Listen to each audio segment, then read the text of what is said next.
नमस्कार दोस्तों, कैसे हैं आप सब लोग? स्वागत है आपका क्रैक जी के एग्ज़ाम पर।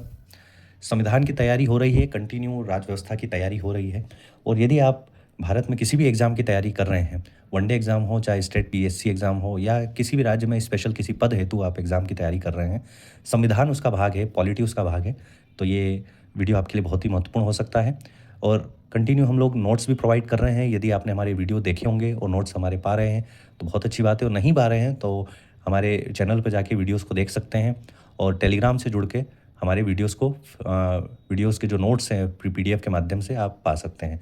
उसमें जुड़ के लिंक के द्वारा मिल सकता है आपको और जो लिंक है टेलीग्राम की वो इसी वीडियो के डिस्क्रिप्शन में है। अभी तक हम लोगों ने कंटिन्यू डिस्कशन कर लिया है कैसे संविधान का स्वरूप था, भाग 1 से लेकर भाग 5 तक। भाग 5 का आज हम लोग लास्ट देख रहे हैं और यदि आपको इसमें ये भी हम लोग देखेंगे किस प्रकार से यदि कोई समारोह होता है तो किसके बाद किसकी सीट लगती है, क्या वरीयता क्रम होता है भारत में निर्णायक मंत्रिपरिषद का या पदों का, तो वो सब हम लोग देखने वाले हैं। तो आइए स्टार्ट करते हैं हम लोग उपराष्ट्रपति से। राष्ट्रपति से जुड़े हुए सारे प्रश्न हमारे खत्म हो चुके हैं। आज हम लोग डिस्कस करेंगे उपराष्ट्रपति के बारे में, ठीक है?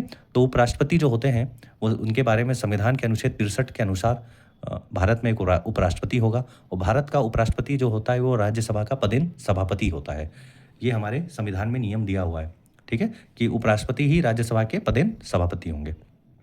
ओके, तो जो उपराष्ट्रपति अब इनसे जुड़े हुए क्या क्या चीज़ें हैं, प्रमुख अर्हताएं क्या हैं इनकी, तो भारत के नागरिक होने चाहिए। राष्ट्रपति की तरह उनकी भी 35 वर्ष की आयु पूर्ण होनी चाहिए और राज्यसभा सदस्य निर्वाचित होने के योग्य होना चाहिए, ठीक है। तो ये 3 अर्हताएं उनकी होनी चाहिए। प्रेजेंट टाइम में जो उपराष्ट्रपति के वेतन है वो है 4 लाख रुपए प्रति माह, ठीक है। तो ये जो है उपराष्ट्रपति के कारण नहीं होता, ये प्रश्न आया हुआ है, क्या उपराष्ट्रपति का कोई वेतन है? तो नहीं है, ये बात ध्यान में रखिएगा। उपराष्ट्रपति का वेतन नहीं है, वो जो वेतन उनको मिल रहा है वो राज्यसभा के सभापति के रूप में मिल रहा है कि वो राज्यसभा के पदेन सभापति, इसलिए उनको 4 लाख रुपए प्रति माह उनको दिया जाता है। अब इनको चुनने का निर्वाचन की क्या रीति है, तो निर्वाचक मंडल में संसद के दोनों सदनों के निर्वाचित व मनोनीत दोनों सदस्य शामिल रहते हैं, ठीक है। और अनुपातिक प्रतिनिधित्व पद्धति के आधार पर एकल संक्रमणीय मत पद्धति द्वारा इनका चुनाव होता है। इसी एकल संक्रमणीय मत पद्धति द्वारा राष्ट्रपति जी का भी चुनाव होता है। अनुपातिक प्रतिनिधित्व मतलब जब तक कि हमको विनर ना मिल जाए, जब तक कि हमको उपराष्ट्रपति ना मिल जाए, तब तक उनका हम लोग काउंटिंग करते रहेंगे क्योंकि वो सीरियल वाइज रहता है, ठीक है। और गुप्त मतदान होता ही है। पदावधि पद ग्रहण करने की तिथि से 5 वर्ष तक, ठीक है। तो ये उनकी 5 वर्ष तक उनके भी कार्यकाल होते हैं। अब उपराष्ट्रपति की पद की रिक्ति, अब जैसे आपको पता है अभी जगदीप धनखड़ साहब ने इस्तीफा दे दिया है, तो अब उनकी जगह नए उपराष्ट्रपति बने हैं। तो अब इसकी क्या क्या कंडीशन है, पद क्या किस किस कंडीशन पर रिक्त हो सकता है, तो ये सब हम लोग देखते हैं। उपराष्ट्रपति जी की मृत्यु होने से, ठीक, 5 वर्षीय पदावधि की समाप्ति होने पर, स्वेच्छा से त्यागपत्र देने पर, जो किसके संबोधित में रहेगा, राष्ट्रपति को संबोधित अपने हस्ताक्षर द्वारा। वो जैसे अभी प्रेजेंट टाइम में एक क्वेश्चन आ सकता है कि भारत के ऐसे कौन से उपराष्ट्रपति हैं जिन्होंने त्यागपत्र दिया है, तो एकमात्र जगदीप धनखड़ साहब है जिन्होंने उपराष्ट्रपति के पद से इस्तीफा दिया है। पद ग्रहण करने के अयोग्य हो अथवा उस पर निर्वाचन अवैध घोषित हो जाए, या जिस मत पद्धति या निर्वाचन से उनकी चुनाव हुआ हो वही अवैध घोषित हो जाए। उपराष्ट्रपति को ऐसे प्रस्ताव के द्वारा अपने पद से हटाया जा सकेगा जिसे राज्यसभा के तत्कालीन समस्त सदस्यों के बहुमत से पारित संकल्प द्वारा जिस पर लोकसभा सहमत हो। मतलब ये कहाँ से होना चाहिए, राज्यसभा के तत्कालीन समस्त सदस्यों के बहुमत से पारित हो और जिस पर लोकसभा भी सहमत हो, ठीक है। तो ये चीज़ आपको ध्यान देना है कि लोकसभा के सहमति के बाद वो राज्यसभा से पारित हो, ठीक है, तब जाके उपराष्ट्रपति को उनके पद से हटाया जा सकेगा। तो ये कंडीशन है उपराष्ट्रपति के पद होने की, रिक्ति होने की कंडीशन, ठीक है। अब अभी तक हम लोग देखेंगे कि भारत में उपराष्ट्रपति कितने रह चुके हैं और कौन किस कार्यकाल में रहा है, ठीक है, ठीक है। तो अब पहले जो थे डॉक्टर सर्वपल्ली राधाकृष्णन थे, उनके बाद डॉक्टर जाकिर हुसैन, फिर बीवी गिरी जिनका फुल फॉर्म है वराहगिरी वेंकट गिरी, ठीक। फिर गोपाल स्वरूप पाठक, फिर आए BD जत्ती साहब, फिर M हिदायतुल्ला, ये न्यायमूर्ति थे। फिर R वेंकटरमन, शंकर दयाल शर्मा, फिर KR Narayanan, doctor K Krishnakant, फिर भैरव सिंह शेखावत, मोहम्मद हामिद अंसारी, ये 10 साल तक रहे थे, ठीक है। फिर M वेंकैया नायडू 14वें नंबर पे थे, जगदीप धनखड़, और फिर अभी बने हैं लेटेस्ट CP राधाकृष्णन जी 2025 से अब तक, ठीक है। तो 2022 से 2025 तक जगदीप धनखड़ जी थे, अब आ गए श्री CP राधाकृष्णन, जो 2025 से अब तक, अभी प्रेजेंट टाइम तक जब तक ये वीडियो रिकॉर्ड हो रहा है तब ये CP राधाकृष्णन हमारे देश के उपराष्ट्रपति हैं। अब कुछ जुड़े हुए प्रश्नों को हम लोग देखते हैं, क्या क्या महत्वपूर्ण तथ्य हैं। जैसे उपराष्ट्रपति को कौन शपथ दिलाता है? तो राष्ट्रपति या राष्ट्रपति द्वारा इस कृत्य के लिए कोई नियुक्त व्यक्ति। यदि राष्ट्रपति मौके पर नहीं है तो राष्ट्रपति जिनको बोलेंगे वो उनको शपथ दिलाएंगे। ठीक है। अब भारत में उपराष्ट्रपति का पद बनाया गया है कहाँ से देखकर, कहाँ से हम लोगों ने ये लिया है? तो अमेरिका के संविधान से उपराष्ट्रपति का पद था, तो वहाँ से हम लोगों ने उपराष्ट्रपति का पद लिया है। अमेरिका के उपराष्ट्रपति के तर्ज पे ही हम लोग भारत में भी उपराष्ट्रपति चुनते हैं। वरीयता अनुक्रम में उपराष्ट्रपति का पद आता है राष्ट्रपति के बाद। तो भारत में जो दूसरा सर्वोच्च पद है वो क्या है? उपराष्ट्रपति है। ठीक है। राष्ट्रपति की पद रिक्ति के दौरान उसके कृत्यों का निर्वहन का अधिकार किसको है? यदि राष्ट्रपति जी मौके पर नहीं है, किसी विदेश यात्रा पर हैं या बीमार हैं या जो भी है, तो उसके नहीं रहने पे उपराष्ट्रपति जी उसका पूरा का पूरा उनके कृत्यों का निर्वहन करेंगे। ठीक है। तो इस तरीके से उपराष्ट्रपति से जुड़े हुए हम लोगों ने बेसिक फैक्ट्स और जो इंपॉर्टेंट फैक्ट्स है ये भी देखे हैं। अब हम लोग केंद्रीय मंत्रिपरिषद थोड़ा सा देखते हैं कि जब भी आपने सुना होगा कि मोदी जी चाहे कोई भी जब नए प्रधानमंत्री चुने जाते हैं तो उनके साथ कई और नेता भी मंत्रिपरिषद में आते हैं और फिर वो भी उनका प्रतिज्ञान या शपथ लेते हैं। ठीक है। तो आज हम लोग ये देखते हैं कि क्या क्या उसके भी क्वेश्चन हैं। कुछ चीज़ें हैं इंपॉर्टेंट जो मैंने उसको हाईलाइट कर रखा है, आप देख सकते हैं। तो पहले थोड़ा जानिए कि केंद्रीय मंत्रिपरिषद में प्रधानमंत्री, कैबिनेट मंत्री, राज्य मंत्री, स्वतंत्र प्रभार और राज्य मंत्री तथा उप मंत्री यदि कोई हो तो शामिल होते हैं, वो उनकी कैबिनेट बनाती है। ठीक है। अब जो केंद्रीय मंत्रिपरिषद है वो सामूहिक रूप से किसके प्रति उत्तरदायित्व होता है? ये प्रश्न बहुत ही कॉमनली आता है और बहुत ही बेसिक तरीके का क्वेश्चन है, बट ये बच्चे गलत कर देते हैं। ठीक है। अब देखिए, जो लोकसभा होती है वो लोगों की सभा होती है और वो चुन के कौन जाते हैं वहाँ पे? सांसद हर जिले से एक व्यक्ति, या जहाँ जनसंख्या थोड़ी ज़्यादा है तो वहाँ 2 भी सांसद चुने जाते हैं। ठीक है। तो जो केंद्रीय मंत्रिपरिषद है वो सामूहिक रूप से लोकसभा के प्रति जिम्मेदार है, क्योंकि जो लोकसभा है उसको लोअर हाउस कहा गया, निम्न सभा कहा गया, क्योंकि वहाँ पर जो लोगों से जो डायरेक्ट चुने हुए लोग हैं, जबकि राज्यसभा में वो डायरेक्ट चुने नहीं जाते हैं। ठीक है। तो उनको उसको चुने हुए जो लोग हैं वो चुनते हैं वहाँ पर राज्यसभा वाले। तो ठीक है। तो इसीलिए वहाँ पर जो लोकसभा के प्रति जो सामूहिक रूप से जिम्मेदार रहती है वो है केंद्रीय मंत्रिपरिषद, क्योंकि वो डायरेक्ट लोगों के फायदे के लिए बनी है। ठीक है। ये बात एकदम आप ध्यान रखिएगा कि केंद्रीय मंत्रिपरिषद जो है सामूहिक रूप से किसके लिए जिम्मेदार है? तो लोकसभा के प्रति। कार्य जो है वो क्या है कि राष्ट्रपति को सहायता देना, वह सलाह देना, क्योंकि प्रधानमंत्री की जो कैबिनेट है वो पूरी की पूरी राष्ट्रपति जी को जो भी सहायता है, जो भी सलाह है, किस तरीके से हमको नियंत्रण करना है, कार्य करना है, ये सब सलाह देने के लिए है। ठीक है। आकार जो है इसके बारे में बहुत ही क्वेश्चन आते हैं कि जो लोकसभा की कुल सदस्य संख्या का 15% से अधिक ना हो। ठीक है। जैसे अब यदि लोकसभा की सीटें हैं 100, उसका 15% मतलब 15 मंत्री होने चाहिए, इससे ज़्यादा ना हो। ये कब बना है? तो 91 संविधान संशोधन अधिनियम 2003 में, कि 15% से अधिक ना हो। ठीक है। तो ये चीज़ आप एकदम ध्यान रखिएगा। अब प्रेजेंट टाइम में लोकसभा की सीटें कितनी हैं? 550 के आसपास है। ठीक है। तो अब 550 का 15% निकाल दीजिए तो लगभग 75 और 80 के बीच में आएगा। 15 पचे 75, तो ठीक है, 15 और 75 या 80 के बीच में आएगा। नियर बाय 77-78 कैबिनेट मंत्री होने चाहिए, और यही होते ही हैं। इससे कम ही होते हैं, क्योंकि जब कार्यकाल खत्म होने वाला होता है तो उसको थोड़ा सा और बढ़ा दिया जाता है। प्रमुख बैठक की अध्यक्षता जो होते हैं वो, क्योंकि आपको पता है कि जो मंत्रिमंडल है उसका जो नेता होता है वो पीएम होता है, तो प्रधानमंत्री द्वारा जो उनके द्वारा अध्यक्ष रहते हैं। और नियुक्ति किसके द्वारा होती है? तो राष्ट्रपति के द्वारा। जो केंद्रीय मंत्रिमंडल है उसकी नियुक्ति किसके द्वारा होती है? राष्ट्रपति के द्वारा में।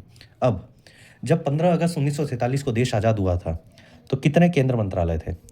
केंद्र में कितने मंत्रालय थे? तो 18 मंत्रालय थे। ये इंपॉर्टेंट फैक्ट है। 15 अगस्त 1947 को जब देश आज़ाद हुआ था तो हमारे देश में मात्र 18 मंत्रालय थे।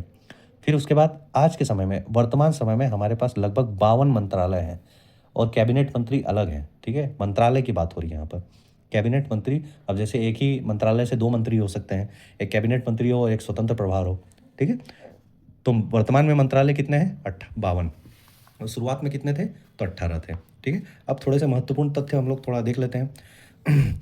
प्रधानमंत्री और अन्य केंद्रीय मंत्रियों को शपथ कौन दिलाता है? तो राष्ट्रपति दिलाते हैं। केंद्रीय मंत्रिमंडल की बैठक की अध्यक्षता कौन करता है? प्रधानमंत्री। ये तो आपको पता है कि पीएम ही चुने जाते हैं, जो अध्यक्ष होते हैं वही पीएम बनते हैं।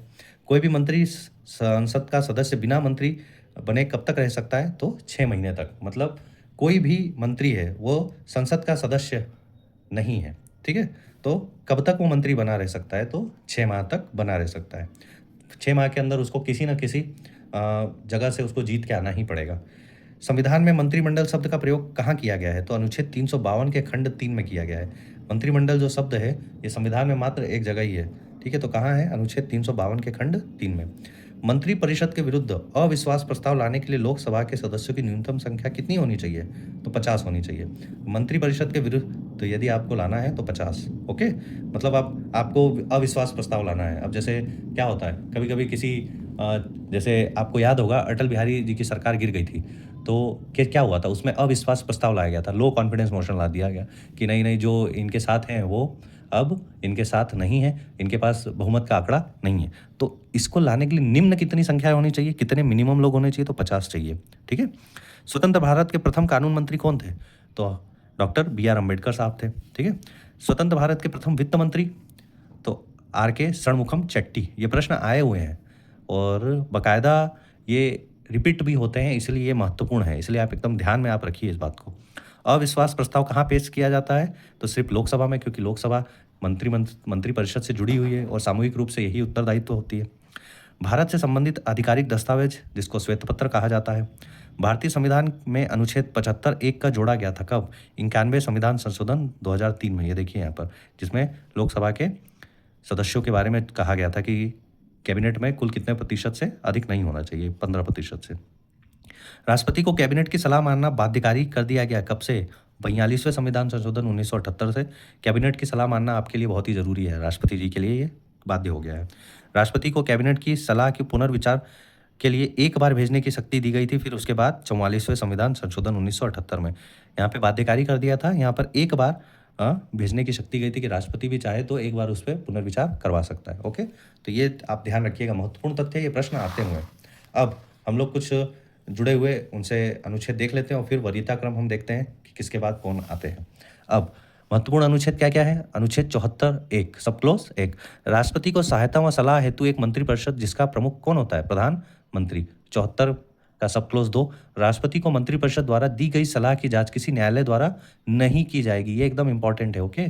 कि राष्ट्रपति को जो मंत्रिपरिषद ने सलाह दी, आज यदि मोदी जी के कैबिनेट में राष्ट्रपति जी को कुछ कह दिया तो उसको न्यायालय में उसके द्वारा जांच नहीं किया जाएगा, ठीक है? ये पहले से ही कह दिया गया है कि जो प्रधानमंत्री या प्रधानमंत्री का कैबिनेट कह दिया जाएगा, इसलिए वो बाध्यकारी हो जाता है। आपने देखा होगा कि मेनली जो राष्ट्रपति हैं वो कोई डिसीजन लेते नहीं, वो हमेशा केंद्रीय मंत्रिमंडल से डिसाइड करके ही उनकी बातों को रिवील करते हैं या वो ही उनको बताते हैं, ठीक है? अनुच्छेद 75(1), प्रधानमंत्री की नियुक्ति राष्ट्रपति द्वारा, अन्य मंत्रियों की नियुक्ति राष्ट्रपति द्वारा प्रधानमंत्री की सलाह पर। मतलब इसका मतलब आप समझ ही रहे होंगे कि यदि नरेंद्र मोदी जी की नियुक्ति करनी है तो राष्ट्रपति जी करेंगे, परंतु जब और किसी मंत्रियों की नियुक्ति करनी है तो मोदी जी जिसके बारे में कहेंगे, जो प्रधानमंत्री कहेगा, जिनकी सिफारिश करेगा, उन्हीं की नियुक्ति करेंगे वो, ठीक है? वो अपनी मर्जी से नहीं कर सकते हैं। जब पीएम जो है वो अध्यक्ष हैं उसके मंत्रिपरिषद के, तो वो जो बोलेंगे उन्हीं की सिफारिश पे होगा। फिर अनुच्छेद 75(1) का, मंत्रिपरिषद में मंत्रियों की कुल संख्या प्रधानमंत्री समेत लोकसभा में सदस्यों की कुल संख्या के 15% से अधिक नहीं है। देखिए इस बारे में अभी हम लोगों ने देखा भी था, ठीक? कि 91वें संविधान संशोधन 2003 में उसमें कहा गया कि 15% से अधिक ना हो, ठीक? अनुच्छेद 75(2), मंत्री राष्ट्रपति के प्रसाद पर्यंत पद धारण करेंगे। जो भी मंत्री रहेंगे जब तक राष्ट्रपति चाहेंगे तब तक वो मंत्री रह सकते हैं। मंत्रिपरिषद सामूहिक रूप से लोकसभा के प्रति उत्तरदायी होगा, ये देखिए लिखा गया है अनुच्छेद 75(3) में। इसलिए प्रश्न आते हैं, आप महत्वपूर्ण है ये, ठीक है? तो एकदम आपको इसको रट लीजिए, ध्यान एकदम इसको कर लीजिए कि क्या क्या इंपॉर्टेंट है। अनुच्छेद 75 सब क्लोज 4, मंत्रियों को उनके पदों और गोपनीयता की शपथ कौन दिलाते हैं? तो राष्ट्रपति दिलाते हैं। और अनुच्छेद 78 बहुत इंपॉर्टेंट, कि राष्ट्रपति को जानकारी देने आदि के संबंध में प्रधानमंत्री के कर्तव्यों का उल्लेख, कि प्रधानमंत्री के क्या क्या कर्तव्य हैं जो राष्ट्रपति को भी जिस बारे में जानकारी चाहिए तो किसके तहत दे सकते हैं? अनुच्छेद 78 के तहत। तो ये प्रश्न एक बार ये आया है, ये आरओ के पेपर में आया हुआ है, अनुच्छेद 78 क्या है, तो ये आप एकदम ध्यान में रख सकते हैं। अब महत्वपूर्ण तथ्य क्या क्या है? प्रधानमंत्री अपना त्यागपत्र किसको सौंपता है? राष्ट्रपति। अच्छा, आप ज़रूर एक कमेंट करके हम वीडियो को, यदि आप देख रहे हैं तो कंटिन्यू, यदि आपने देखा होगा मेरी वीडियो तो आप ज़रूर इसका उत्तर बताएंगे कि प्रधानमंत्री अपना त्यागपत्र राष्ट्रपति को सौंपता है, परंतु राष्ट्रपति यदि अपना त्यागपत्र देना चाहे तो किसके फेवर में, किसको संबोधित करके वो सौंपेगा, बताइएगा ज़रूर। प्रधानमंत्री सहित कैबिनेट स्तर के मंत्रियों की परिषद को कहते हैं कैबिनेट या मंत्रिमंडल, ठीक है? ये तो आप जान ही रहे हैं। वैज्ञानिक एवं औद्योगिक अनुसंधान परिषद CSIR का अध्यक्ष होता है प्रधानमंत्री। अभी आपने देखा होगा कि नीति आयोग, CSIR, कई चीज़ें हैं जो मंत्री उसके जो होते हैं वो अध्यक्ष हमारे पीएम ही होते हैं। ठीक है, तो सीएसआईआर जो इम्पोर्टेंट बॉडी है भारत की, तो उसके कौन है अध्यक्ष? प्रधानमंत्री जी हैं। भारत सरकार की समस्त कार्यपालक कार्यवाहियों की हुई मानी जाती है राष्ट्रपति के नाम से। ये हम लोगों ने लास्ट वीडियो में देखा है राष्ट्रपति से सभी जुड़े हुए प्रश्नों में, कि जो भी कार्य होगा वो राष्ट्रपति के नाम से ही होगा। भले ही जो एक्टिव मेंबर है वो पीएम और कैबिनेट है, परंतु जो भी कार्य होगा वो राष्ट्रपति के नाम से ही होगा। सिविल सर्विसेज बोर्ड का प्रधान अध्यक्ष कौन होता है? कैबिनेट सचिव। ठीक है, तो ये सिविल सर्विस बोर्ड का प्रधान अध्यक्ष होता है। अब हम लोग आ रहे हैं वरीयता अनुक्रम पे, कि कहीं भी किसी भी तरीके का यदि कार्यक्रम है तो उसी तरीके से उनको क्रमों में रखा जाता है। तो आइए देखते हैं।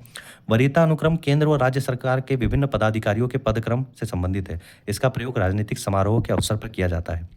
जुलाई 1979 में वरीयता अनुक्रम से संबंधित अनुसूचना जारी की गई थी, अधिसूचना। भारत का कैबिनेट सचिव भारत का सर्वोच्च शासकीय अधिकारी होता है। ये प्रश्न आया हुआ है, ये बहुत ही इंपॉर्टेंट प्रश्न है। कि देखिए, सभी मंत्री जो भी नेता होते हैं, ये हमारे देश में राष्ट्रपति, उपराष्ट्रपति, प्रधानमंत्री बनते हैं, परंतु जो आईएएस पीसीएस जो किसी पद पे चुना जाता है, वो शासकीय अधिकारी कौन सर्वोच्च होगा? उसमें सबसे ज़्यादा सर्वोच्च कौन है? तो भारत का कैबिनेट सचिव।